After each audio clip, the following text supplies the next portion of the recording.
Wait, just full excitement. Full excitement, getting it out there. Very happy to be here. Sorry. I'm so happy you're here. Yes, we've been planning this for a long time, so I'm so excited that we're finally doing it. And I've loved you forever. You are such an icon.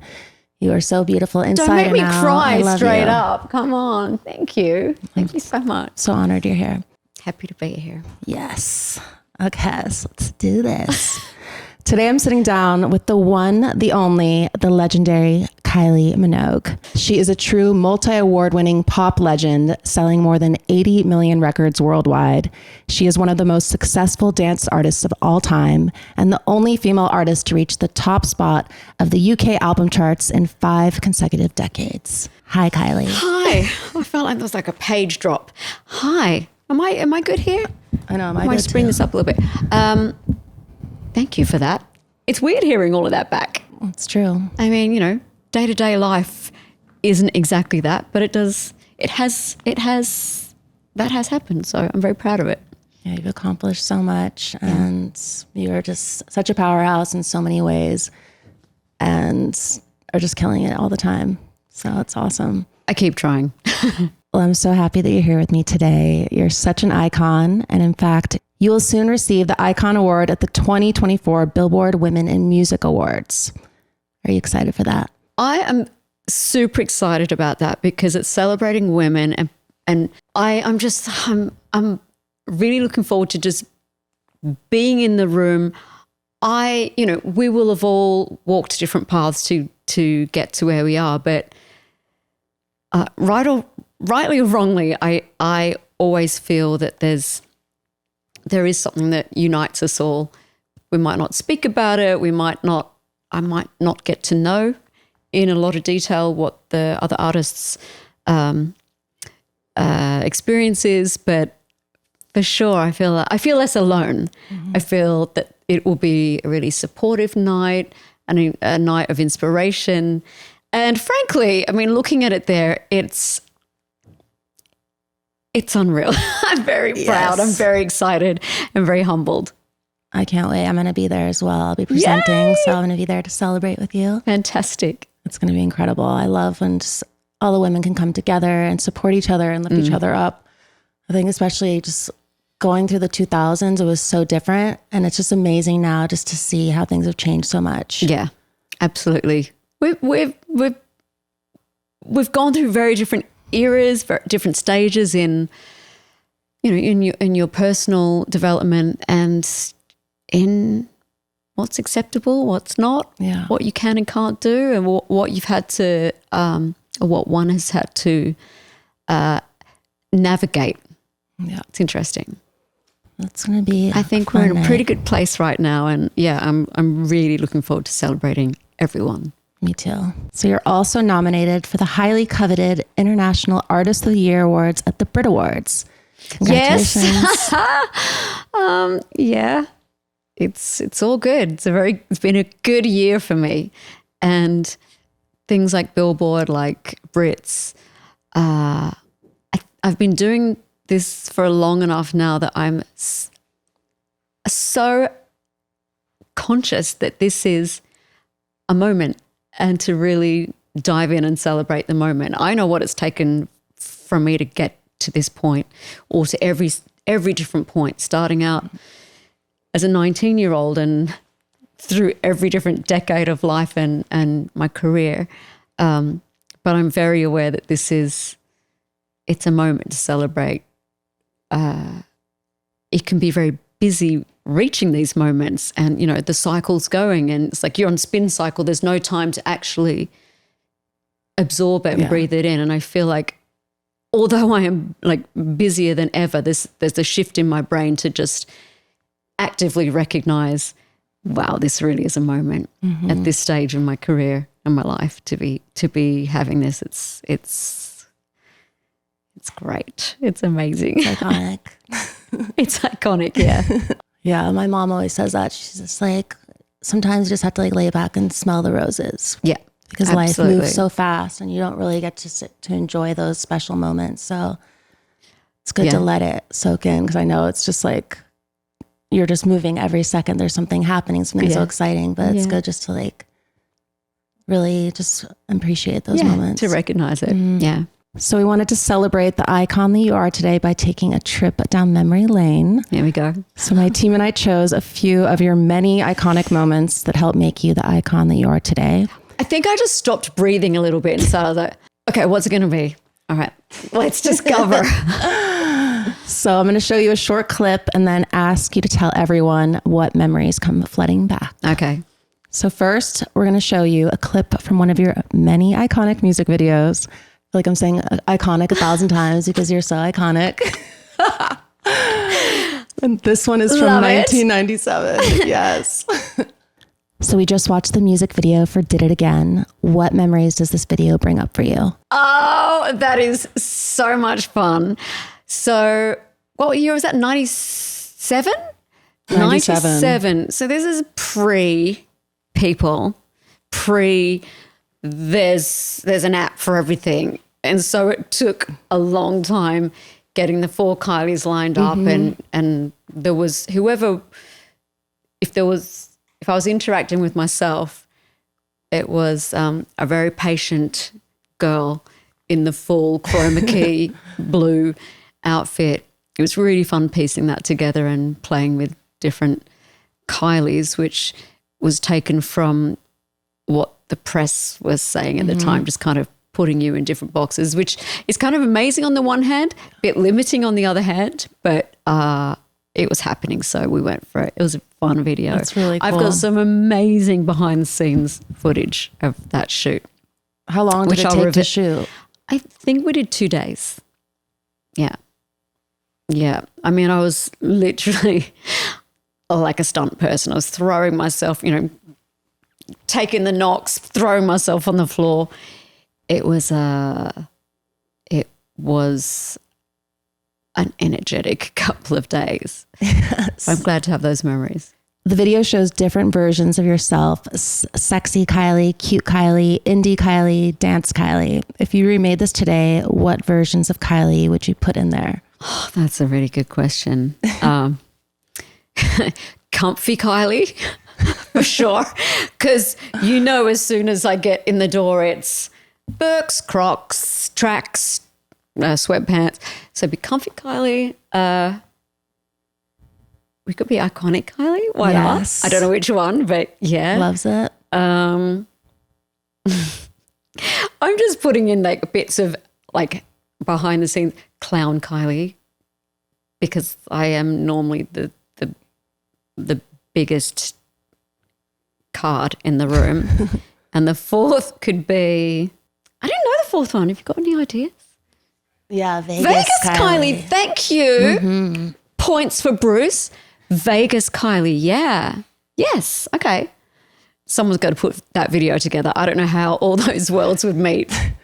Are you having so much fun at your Vegas residency? It's so much fun, and it's kind of getting more fun. It's like it's powering itself. And because when we started, I mean, my team and I knew with this, the size of the venue, the feel of the venue, what it looked like. I mean, it was literally still being made right before opening night, that it would be kind of Studio 54 meets a 30s or a 70s club. And I was leaning towards my fans probably being a bit more Studio 54, and it has transpired that, it's really intense. It's really condensed. Yeah. You get all the hits. You get a ton of me. I'm in the eye of the storm. Like people are as closer than you and I for a lot of it when you're down that central catwalk into the B stage. So it's intimate. It's fun. It's electric. I am having a blast. But it's intense. I mean, I don't think I've ever. You would think it's a smaller venue, it would require less energy, but no. She throws herself at it. By Sunday, I'm a wreck. I need 2 days to kind of come good. But yeah, I'm loving it. I can't wait to go. All my friends have went. I had the best time. You have to, you just have to. You have to come. When is it happening till? Till May. Oh, perfect. There's only 8 more shows, people. Yeah, everyone go to Vegas to see the Queen. And it's at the Venetian Hotel at Voltaire. Yes. So the club's called Voltaire, which is in the Venetian Resort. It's beautiful. You step into the venue, and before the show's even started, you're wowed by this place. And there's an amazing show that's on before the headliner, whoever that may be, called Belle de Nuit, which is French cabaret, incredible performers where you're just going, you're watching them and just thinking, I really ought to do a stretch or at least one sit up. Like, who are you people? Just these beautiful performers. So it's a whole night. Mm-hmm. Okay. I'm planning a Vegas trip soon. Yeah. Girls' night. I'm not leaving your house, Paris, until we've locked down the date that you're coming. I'm 100% coming. I can't miss this. You can't. Okay, so Vegas, how's my plastic sound levels? Okay. So I'm sorry, listeners. I have a very kind of 90s inspired plastic overlay. It's amazing. It's I'm enjoying. So cool. I'm conscious of the sound. It's very like futuristic vibes. Yeah. But then you have like these gorgeous... We've got soft edges. Yes, we love it. So speaking of indie Kylie, next we're going back to July 1996 to the moment when, according to the British press, indie Kylie, the NME star, was born. Let's watch. Okay. This was the moment where you surprised everyone by showing up at a Poetry Olympics event at the Royal Albert Hall. What feelings came up as you watched this? I can't believe you brought that clip up. That's a real deep dive. And I have so much to say about that. Firstly, okay, so Nick Cave asked me to do that. And at the time in the 90s, you know, it was very kind of like postmodern irony, a lot of that around. And the fact that Nick Cave and I had worked together with true love and heart, it kind of, it made it real to me. I didn't feel like I was there for the gag kind of thing. So Nick Cave could probably ask me to do anything and I just go, yes, because you're so amazing. But with that, I literally tried everything to get out of it because I wasn't sure how that would land. At the Royal Albert Hall, you've got the kind of literary world there. How does that work? I mean, it makes sense now, but dialing back to the time, I tried to get out of it and I couldn't. And so I literally rocked up from my house, which is just a few blocks away, in my track pants.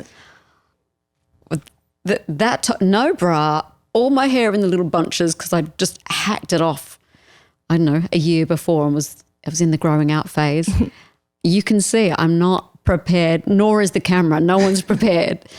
And when I went out and started the first line and you can hear that audience reaction, I knew that it was going to work. And I thought that, well, thank God, you know, we're going to be okay. And beyond that, the moment was really important because I felt like I've been trying to run away from my past, my, you know, bubblegum pop start. Yeah. And in that moment, thanks to Nick, it was like there's, you know, indie me coming face to face with baby me and actually going, okay, I can run, but I can't hide. You're always going to be with me. So it was that moment that I embraced her back. So on a kind of personal fulfillment level, it was quite deep. I love that. So thanks, Nick. Thanks for not letting me say no. Do you ever get nervous just going up on stage? Oh, yeah. I mean, yes. That was more nerves about the unknown. Yeah. For performance, I get nervous about everything. I'm excited about everything, but is that right? Is that right? Is that going to work at the right time? Have they done that? Is the costume blah, blah, blah, blah? How am I feeling? How's my voice? Like there's a whole okay, it's good to know that even you get nervous. Oh, absolutely. And then, you know, I did have a realization in the last few years where when you're performing a lot and you're on tour, and a lot of it is about how do you stay consistent and keep yourself well. And I used to think when I was less experienced, so I've got more experience to draw on now and more kind of technical ability if you're a bit unwell. But I used to think, that's the hardest 2.5 hours of the day is on stage. Yeah. And then something flipped and I thought, yes, it's physically demanding and you're on, but in a way, it's the easiest part of the day, because the rest of let's say the other 22 hours or 21.5 hours, you're thinking about what went wrong, what could I do, what will I do, there's all the ifs, buts and maybes. But when you're on, shit happens. Yeah. It just happens. And you can't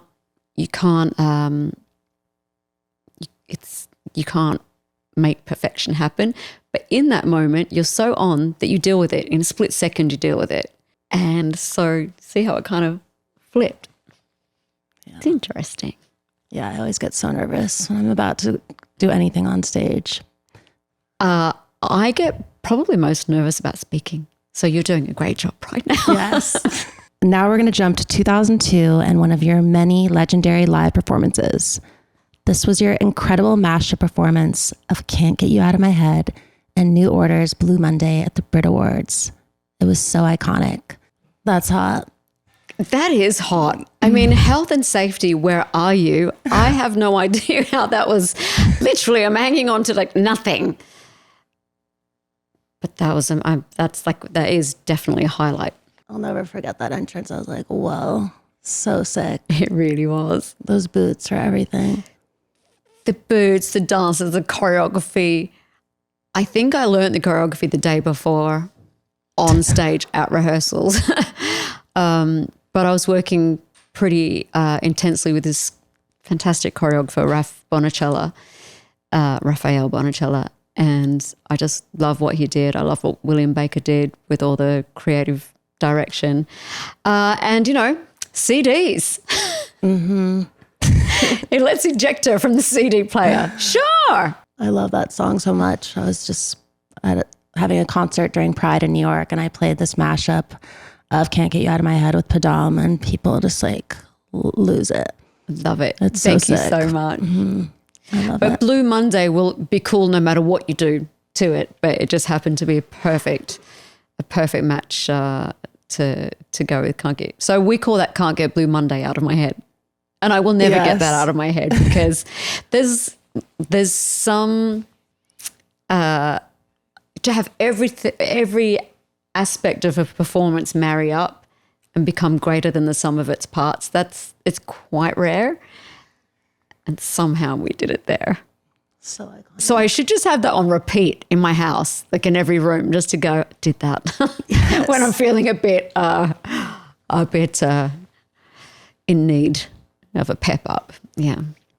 Well, hopefully all these memories will make you. These are good. I'm enjoying so them. Good. I think they're pretty random, which is good.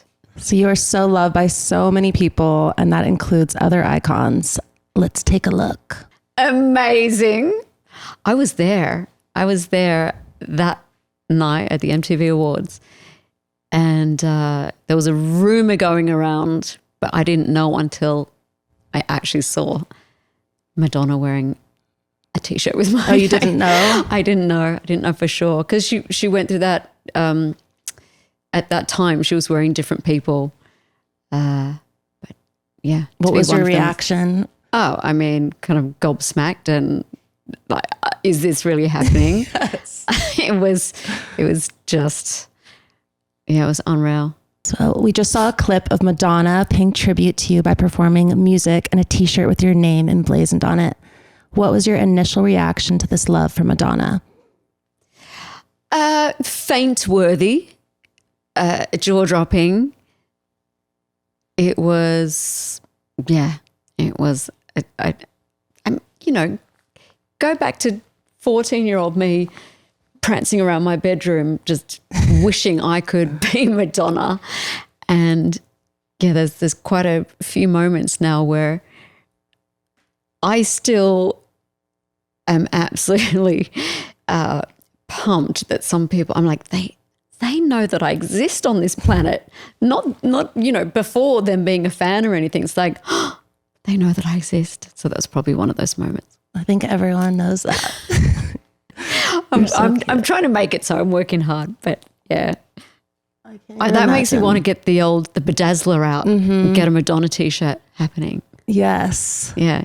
Order the bedazzler. Get online. I love bedazzlers. Okay. Maybe we'll just have a craft day and get bedazzling stuff. That would be fun.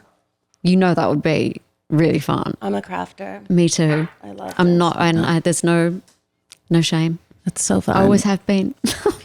That would be really cute. A little art day. In 2019, you performed to one of the biggest festival crowds in the world. You're going to give me a heart attack on this I Am Paris podcast. So many epic moments. Yeah, Glastonbury 2019. I performed in the Legend slot, which is the Sunday afternoon, talking about nerves before. You can't even imagine. I couldn't even say the word Glastonbury in the weeks coming up, like leading up to the show. I just called it the short show because I had 75 minutes. The other shows we were doing around that, 90 normal tours, even more than that. But for festival shows, this particular one, I was so nervous. And it all worked out okay, which is amazing. I was super emotional as well because I was supposed to headline in 2005.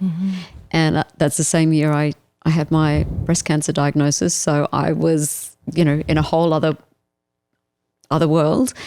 But I remember watching Glastonbury that year and Coldplay dedicated the song to me. And I just, I was so far away on every level. I felt removed from the world, removed from my body, removed from that kind of moment. So to have the opportunity in 2019, I was like, acknowledge, stop yourself before you go to the ugly cry, because how do you get back from that and keeps, and sing. So it was everything. It was everything for me, and how to represent my catalogue. And now it's crazy to think that that's pre-Padam. So maybe I'll have another opportunity one time. But Glastonbury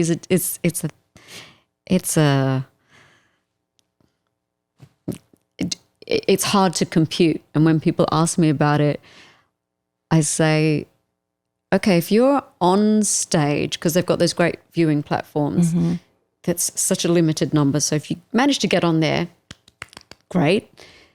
But just being on the side, I know when I've watched other people perform there and just being, it's not your show, it's not your panic, it's not your moment, but just being here, trying to take in the breadth of that audience and the intensity of them is kind of impossible. So when I'm trying to express how I felt in that moment, I say I just can't, because take that and multiply it, and it's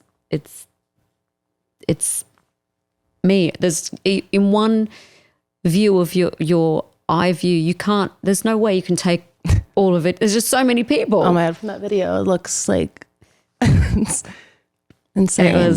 I've never been to that festival. It's like one of the only music festivals I haven't been to yet. I want to go so bad. Right. So you're doing Vegas this year, and then you're going to do Glastonbury at your earliest opportunity. There's nothing else like it. Yeah. And everyone has to wear the boots. I'm sorting out Paris's schedule, by the way. I know you are. Filling it up. And everyone wears those like boots because it's like muddy. There's a lot of Wellingtons. There's a lot of kind of Kate Moss inspo still and forevermore. It was very good weather that weekend. I lucked out. Now we want to get to know the woman behind the icon. I created the word sliving as a combination of slaying and living your best life. A person who is sliving is when they're glamorously successful, self-empowered, and fulfilled, and they're killing it all on their own, loving every minute of it and looking good while doing it. I want to ask you questions about how you're sliving your best life right now. So, music is my life. It really saved me. Why is music so important to you? Music is a life force. It calms us, it elevates us. It can talk to emotions that you want to feel or you need to feel. And I've just always loved music. From when I was like 3 or 4, I was like sent off to probably just to get me out of the house. My mum had 3 little kids. But to like music and kind of rhythm class, and learnt different instruments as a kid, and fell in love with like pop music when I was like 8, 9. Mm-hmm. Grease era, ABBA, Donna Summer, anything and everything that was around then. And then in my early teens, Madonna, Whitney, Cindy, Duran, Adam and the Ants, again, on and on and on. So I've just always loved music. And as a teenager, I thought every kid had the same kind of daytime fantasy. Everyone loved pop music. Turns out they don't. Some people love sports or science or whatever. But I would imagine being one of my idols or having anything to do with that kind of. I probably didn't think of it as a job. It was just something. It was a feeling.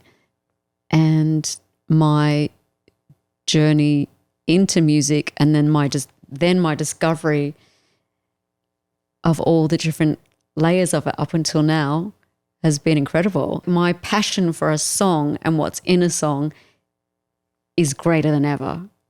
It's I understand it more. I know what goes into it, and trying to find those nuggets of gold and a song that means a lot to you and can become a hit song. Anyone you have here chatting about it will say, it seems easy when you manage to do it, but getting to that point is not easy. But I am really enjoying the work that goes into that. Mm-hmm. Yeah, I've kind of fallen in love with it in a whole different way.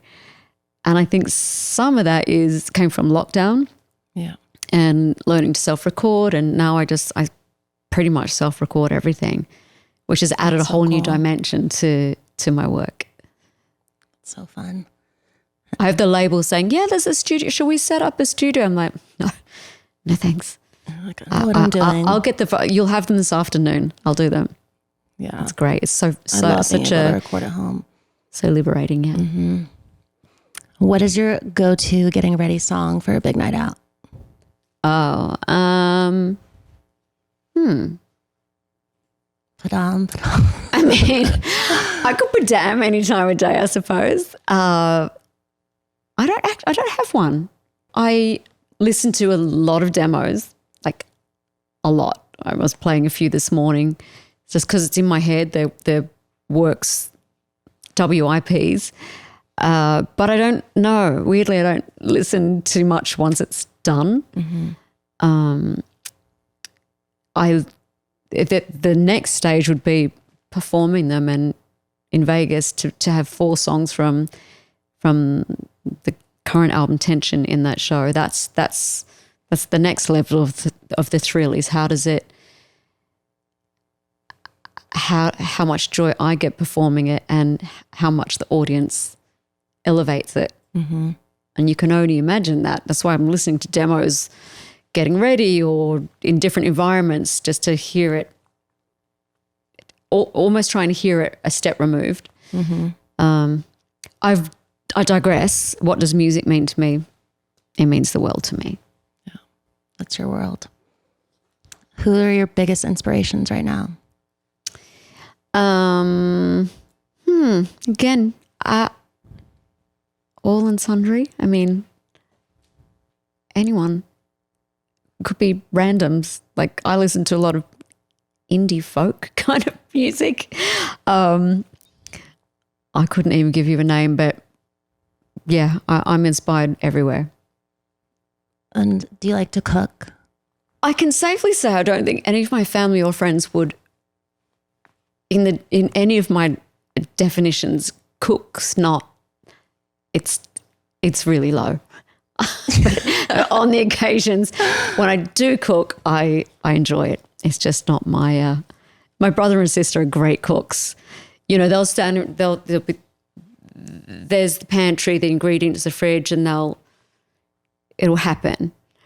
Whereas I expect some Steven Spielberg special effect, like things just happen. And of course, nothing happens. So I order delivery. What is your favorite way to spend time with Danny, your sister? She cooks and I eat. Yes. Her son is 13 and we just love all hanging out together. My brother has 2 boys who are all slightly older teenagers. So, you know, we love to just do movie night, hang out. I love them so much. That's awesome. Yeah. Me too. With My sister and I will also, again, going to like the comfy zone. As you spend pretty much your entire life, it's about getting ready and glam. Yeah. And so we like to break that down ASAP. And we'll be doing very ordinary things for sure. Yeah, same with my sister and I. Yeah. Chilling in the tracksuit, socks. Yeah, or in my mum's vegetable garden, getting some, doing some planting. I don't know what I'm doing. I'm like, Mom, what do I do here? Is this a weed? What? So just normal homey stuff. Yeah. I love that. And what is your favorite way to enjoy your incredible Kylie Minogue Prosecco Rosé? Oh, anytime. But I also have a fantastic non-alcoholic, which has been my go-to in Vegas because there's too much going on. It's Prosecco, non-alcoholic. It's a non-alcoholic sparkling rosé. It's delicious. I need to try it. Yeah. Well, when you come to Vegas, just driving that home, yes. I will furnish you with whatever sparkling beverage or drink you like. I'll try the Kylie Minogue one. You have to. I'm banning them from delivering anything else to your table. Loves it. What Kylie fragrance would you recommend for a first date? Darling or Disco Darling? Ooh, first date. I might go. I'm in two minds. Being a Gemini is no good for interviews because I'm going, well, Darling's going to light and lovely and disco's a bit more. Depends is it a daytime date or a nighttime date? Night. Probably Disco Darling, but I am working on a new one. Ooh, I like it. Or more than one new one. Nice. Yeah. I can't wait to check those out too. Yeah. Y2K is so hot right now. What look would you bring back and reinvent from the 2000s? I would easily I think they're back anyway, the cargo pant. Mm-hmm. I would bring back my Love at First Sight video look, yes. Which was kind of cream cargo pants, banana yellow stilettos, a white tank, or some branding jewelry, and just feeling strong, grounded, and kind of hot at the same time. I love it. Yeah, I would go back there. I don't know if I'd have the same effect, but we can try. You need to recreate that shot. So to wrap up our time together, I have some rapid fire questions submitted by my fans on Discord. Do you sing in the shower? More than singing in the shower, I would do warm-ups in the shower, which isn't quite as sexy as singing. Yeah, I do that too. Good. The steaming, be in there. Less singing, more just burbling and humming and making, the worst. No vocal exercise looks pretty or sounds pretty. It's beyond. It's like humiliating to do it in front of people. Yeah, so best to just close that door, close the other door, and then do it. Yes. Oh my God. I know some of those exercises, you're like, what am I saying right now? Yeah. I feel crazy. Don't judge. Just doing my vocal warm-ups. What's your go-to karaoke song? I would probably really do a terrible job at I Want to Dance to Somebody or something like that. It's a very bad decision. Whitney song, but I could easily hit play on that. I love that song. Again, no judgment. Thanks in advance. Have you ever Googled yourself? Yeah. I almost Googled myself coming in here because I didn't have my ID. I do that a lot. Like, I didn't know I had to bring ID. I've just arrived looking fabulous. That's all I've got. I was suddenly going, I got a picture of I could Google myself. But yes, of course I have. Yeah, they're so strict at this gate. Yeah. But it involves a fair amount of bravery, I think, to Google yourself. Yeah. I've often not Googled myself because I just don't want to know. I've been there. Yeah. Favorite song to perform right now? Oh gosh. That's going to be hard to choose one because Vegas has been just getting better and better. I mean, Pajam's a very obvious one, but I think Hold On To Now is the one that I'm really enjoying. I just think there's so much sentiment and heart and I mean that I wrote that one, so it's come from my subconscious. And again, the audience I can just see them letting loose. Second part of the chorus, the beat kicks in and we're away. And it's like, I feel like we're flying by the end of that song. Aww. Yeah. I love that. Did you ever record a demo for Toxic before it went to Britney Spears? I didn't.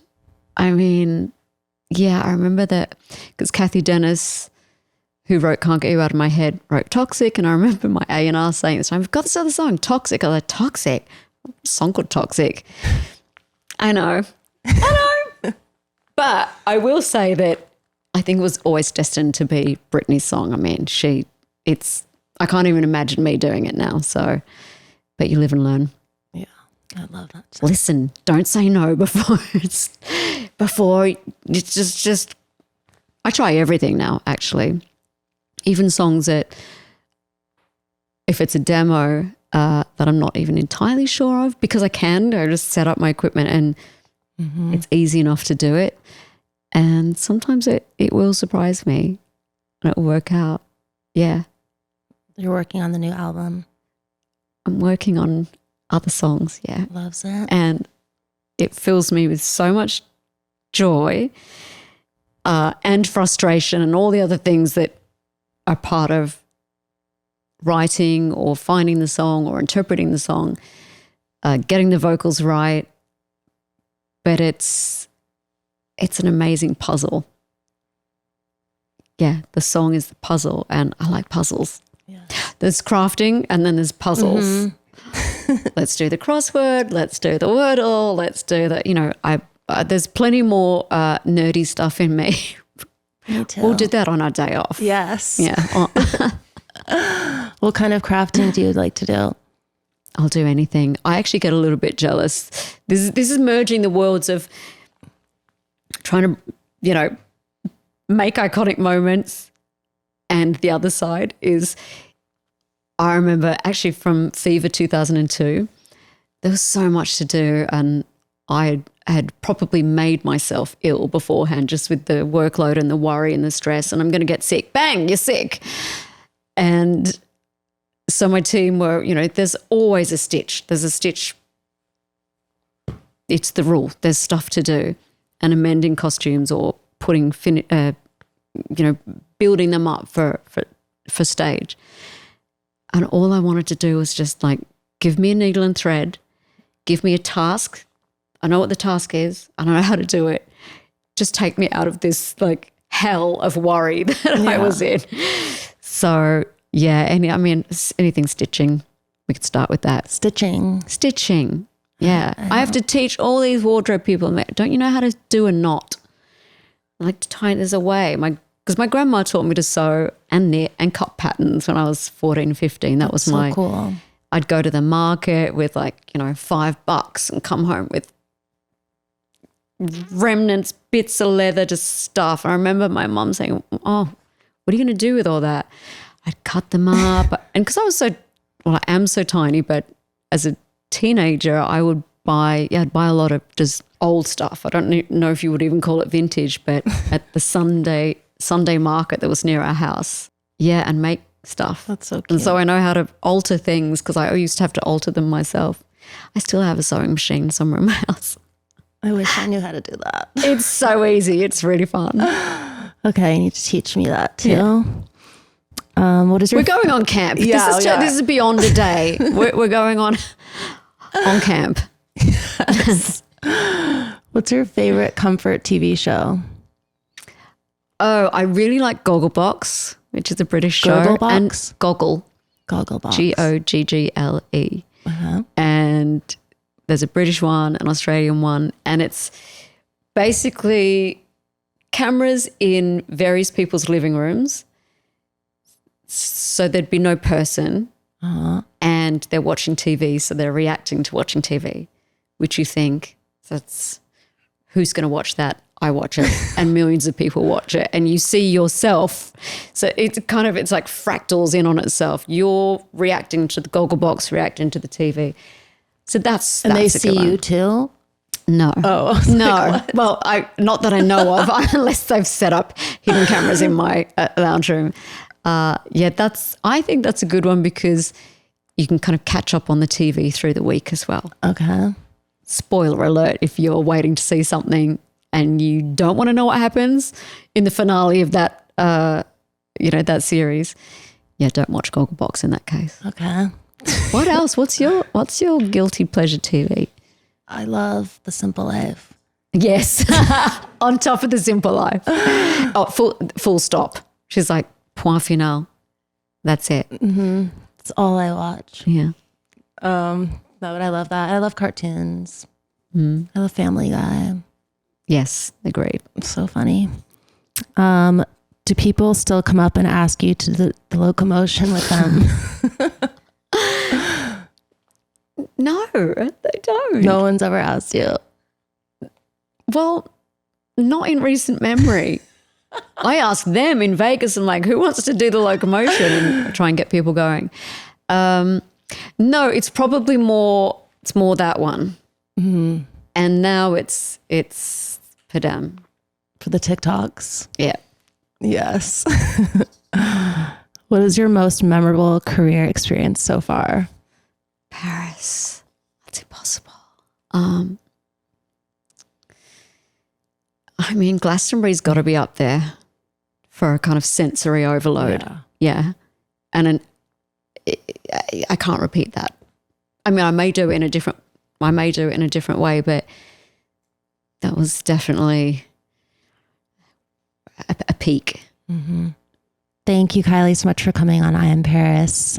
And to all my listeners, if you haven't seen her residency in Las Vegas, go buy your tickets right now. There's only 8 shows left. She's so amazing, and I can't wait to see what she does next. Yes, Paris, thank you. Yeah. Thank you. So fun. Thanks for having me. That was awesome.